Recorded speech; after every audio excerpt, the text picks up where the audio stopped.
16 जनवरी 2015 को अलबासत अलसियद का इंटरव्यू आता है, जो कि इजिप्शियन नेशनल रिसर्च सेंटर में काम करते हैं।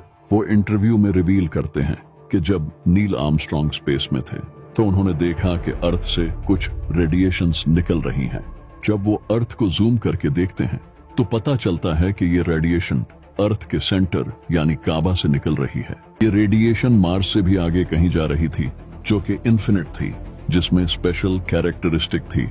और शायद यही रेडिएशन है जो इस काबा को 7वें आसमान पर मौजूद काबा से जोड़ती है, जिसका नाम है बेत अल मामूर। काबा अर्थ के सेंटर में मौजूद है। इसके चारों कॉर्नर अर्थ की चारों डायरेक्शंस को एग्जैक्ट सेम पॉइंट करते हैं, और ये लेटेस्ट रिसर्च से पता चला है। अलबासत अलसियद का कहना है कि अगर आप नॉर्थ पोल और साउथ पोल के दरमियान कंपास को रखोगे तो नीडल बिल्कुल भी मूव नहीं करेगी। इसे जीरो मैग्नेटिज्म जोन कहते हैं, क्योंकि यहाँ मैग्नेटिक फोर्स इफेक्ट नहीं करती। इसीलिए अगर कोई इंसान मक्का में रहता है तो वो लंबी और हेल्थी लाइफ जिएगा, क्योंकि इसकी बॉडी पर ग्रेविटी कम असर करेगी। काबा में जो काले रंग का पत्थर लगा है, जिसे हम हजरे अस्वद भी बोलते हैं, रिसर्च से पता चला है कि ये दुनिया का सबसे पुराना पत्थर है, और ये पत्थर इस दुनिया का नहीं है। नबी पाक सल्लल्लाहु अलैहि वसल्लम ने फरमाया था कि हजरे अस्वद जन्नत का पत्थर है। इससे ये हदीस भी प्रूव हो जाती है। 1.618 ये जो नंबर आप देख रहे हो, इसे द गोल्डन रेशियो कहा जाता है। ये मैथ का सुपीरियर डिजाइन नंबर है। अल्लाह ने इस यूनिवर्स में जितनी भी कमाल की चीजें बनाई हैं, इनमें यही नंबर यूज हुआ है। जैसा कि heart, animals, plants, face, DNA और गैलेक्सीज के स्पाइरल स्ट्रक्चर्स। ये नंबर इतना यूनिक है कि इस नंबर को इंसानों ने भी कई चीजों की बनावट में यूज किया है, जैसा कि इजिप्ट के पिरामिड्स, जिसे देखकर आज तक इंसान हैरान है कि इसे आखिर बनाया कैसे, जबकि आज के दौर में इतनी टेक्नोलॉजी होने के बाद भी इन्हें बनाना इम्पॉसिबल है। कई पेंटर, इंजीनियर्स और आर्किटेक्चर्स ने अपने आर्ट में इस नंबर को यूज किया है, जैसा कि हिस्ट्री के बड़े ही famous genius Leonardo da Vinci ने अपनी पेंटिंग मोनालिसा की बनावट में इसी रेशियो का यूज किया है। मोनालिसा आज दुनिया की महंगी तरीन पेंटिंग्स में से एक पेंटिंग है, यानी कि अगर किसी भी डिजाइन को इस रेशियो के मुताबिक बनाया जाए तो वो परफेक्ट डिजाइन बनेगा। केपलर जैसे फेमस एस्ट्रोनॉमर ने तो इस नंबर को ग्रेट ट्रेजरी कहा है। लेकिन आखिर इस दुनिया में वो कौन सी जगह है जहां ये नंबर अप्लाई होता है? मक्का, वही शहर जहां काबा है। मक्का और नॉर्थ पोल के दरमियान का डिस्टेंस है 7,631.68 किलोमीटर्स, और मक्का से साउथ पोल के दरमियान का डिस्टेंस है 12,338.32 किलोमीटर्स, जिसका प्रोपोर्शन बनता है 1.618, दी गोल्डन रेशियो। इतना ही नहीं, साउथ पोल और मक्का दोनों पोल्स के दरमियान के डिस्टेंस का प्रोपोर्शन भी 1.618 बनता है। अगर लैटिट्यूड और लॉन्जिट्यूड मैप से भी देखें तो मक्का की सोल्स्टाइस लाइन से वेस्टर्न डिस्टेंस से ईस्टर्न डिस्टेंस का प्रोपोर्शन भी 1.618 ही बनता है। वेस्ट साइड से मक्का की सोल्स्टिस लाइन तक डिस्टेंस और इसी लैटिट्यूड पर दुनिया के पेरीमीटर का प्रोपोर्शन भी 1.618 बनता है। मक्का पूरी दुनिया में वाहिद ऐसी जगह है जिसकी लंबाई चौड़ाई में गोल्डन रेशियो बनता है।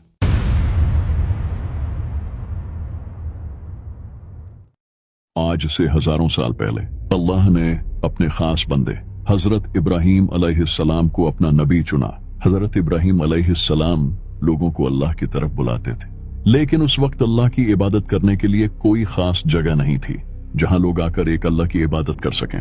हजरत इब्राहीम अलैहिस्सलाम की ख्वाहिश थी कि काश कोई ऐसी जगह हो जहां लोग आकर अल्लाह को याद कर सकें। तो अल्लाह ने अपने दोस्त हजरत इब्राहीम अलैहिस्सलाम की इस ख्वाहिश को पूरा किया और हजरत इब्राहीम को काबा बनाने का हुक्म दिया। हजरत इब्राहीम अलैहिस्सलाम ने अपने बेटे हजरत इस्माइल अलैहिस्सलाम के साथ काबा को बनाया, लेकिन काबा को सबसे पहले हजरत इब्राहीम अलैहिस्सलाम ने नहीं बल्कि हजरत आदम अलैहिस्सलाम ने बनाया था। लेकिन हजरत आदम अलैहिस्सलाम के इस दुनिया से रुखसत हो जाने के बाद हजरत नूह अलैहिस्सलाम का दौर आया, और हजरत नूह अलैहिस्सलाम के दौर में पूरी दुनिया में बहुत बड़ा फ्लड आया, जिसकी वजह से काबे की दीवारें गिर गई, जिसके हजारों साल बाद फिर हजरत इब्राहीम अलैहिस्सलाम ने इसे रिकंस्ट्रक्ट किया। हजरत इब्राहीम अलैहिस्सलाम ने जब काबा को रिकंस्ट्रक्ट किया, इसके बाद से दुनिया भर से लोग आकर काबा में इबादत करते थे और इस वक्त काबा बहुत बड़ी टूरिस्ट डेस्टिनेशन बन चुकी थी, जो कि एक बादशाह जिसका नाम था अब्राहा, उससे देखा नहीं गया और उसने काबा को डिस्ट्रॉय करने का फैसला किया और वो एक बड़ी फौज के साथ काबा को डिस्ट्रॉय करने के लिए निकल पड़ा। तभी अल्लाह ने इतनी बड़ी फौज को छोटे परिंदों से हरा दिया।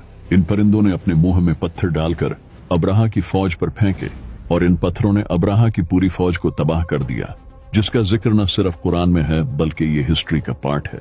अब्राहा के इस इंसिडेंट के कुछ सालों बाद मक्का में नबी पाक सल्लल्लाहु अलैहि वसल्लम पैदा हुए। नबी पाक सल्लल्लाहु अलैहि वसल्लम के दौर में काबा में 360 बुत रखे हुए थे जिनकी अरब के लोग पूजा करते थे।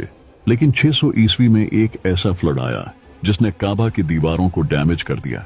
इसके बाद अरब के लोगों ने काबा को दोबारा तामीर करने का फैसला किया और नबी पाक सल्लल्लाहु अलैहि वसल्लम ने अरब के बाकी कबीलों के साथ मिलकर इस काबा को बिल्ड किया।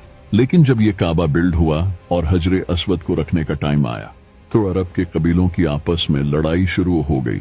हर कबीला ये चाहता था कि ये नेक काम वो खुद करे, जिसे देखकर अबू उमैया बिन मुगीरा ने कहा कि कल सुबह जो इंसान काबा में पहले एंटर होगा वही ये काम करेगा। अगले ही दिन जब लोगों ने देखा तो नबी पाक सल्लल्लाहु अलैहि वसल्लम वहां पहले से मौजूद थे। फिर नबी पाक सल्लल्लाहु अलैहि वसल्लम ने अरब के बाकी कबीलों को भी अपने साथ मिलाया और इस मुकद्दस पत्थर को काबा में रखा। इसके कुछ टाइम बाद नबी पाक सल्लल्लाहु अलैहि वसल्लम को नबूवत मिली और लोग मुसलमान होते गए। लेकिन इस वक्त तक लोग काबा की तरफ नहीं बल्कि मस्जिद अक्सा की तरफ मुंह करके नमाज पढ़ते थे। फिर एक दिन नबी सल्लल्लाहु अलैहि वसल्लम पर वही आई और इसके बाद से नबी पाक सल्लल्लाहु अलैहि वसल्लम ने काबा की तरफ मुंह करके नमाज पढ़ी। नबी पाक सल्लल्लाहु अलैहि वसल्लम जब मक्का में थे तो उस वक्त मक्का के सारे लोग आपके दुश्मन बन चुके थे। तो नबी पाक सल्लल्लाहु अलैहि वसल्लम ये सब देखकर 620 ईस्वी में मक्का छोड़कर मदीना आ गए। लेकिन कुरैश फिर भी मुसलमानों को उम्रा नहीं करने देते थे। तो फिर नबी पाक सल्लल्लाहु अलैहि वसल्लम ने मक्का के लोगों के साथ सुलह हुदैबिया साइन किया। इस एग्रीमेंट के मुताबिक मुसलमान काबा में आ सकते थे, लेकिन इस एग्रीमेंट में यह भी लिखा था कि मुसलमानों और मक्का के दरमियान 10 साल तक कोई जंग नहीं होगी। लेकिन 10 साल बाद मुसलमान काफी ताकतवर हो चुके थे और उस वक्त तक कई लोगों ने इस्लाम कबूल कर लिया था और 630 ईस्वी में नबी पाक सल्लल्लाहु अलैहि वसल्लम ने मक्का को फतह कर लिया। मक्का फतह करने के बाद इन्हीं सहाबियों ने खुद से बुतों को तोड़ा जो कि पहले इनकी पूजा किया करते थे। इसके बाद 683 ईस्वी में मेरे मौला अली अलैहिस्सलाम की वफात के बाद अब्दुल्ला इब्ने जुबैर और खिलाफत उमैया के दरमियान जंग हुई। इस जंग में काबा को आग लगा दी गई थी, जिसके बाद अब्दुल्ला इब्ने जुबैर ने काबा को दोबारा तामीर किया। 11 जनवरी 930 को हज के पहले ही दिन करामतियों ने काबा पर हमला करके हजरे अस्वद को चुरा लिया। करामतियों का लीडर अबू ताहिर अल करामती अपने साथियों के साथ घोड़ों पर मक्का में एंटर हुआ और लाखों लोगों को कत्ल करके हजरे अस्वद को अपने साथ मस्जिद अल दिरार में ले गया। ये वो मस्जिद है जिसे नबी पाक सल्लल्लाहु अलैहि वसल्लम के दौर में कुछ हिपोक्रिट्स लोगों ने बनाया था। नबी पाक सल्लल्लाहु अलैहि वसल्लम ने ऑर्डर देकर इसे तोड़ दिया था। ये लोग इस मस्जिद को बनाकर इस्लाम में यूनिटी खत्म करना चाहते थे।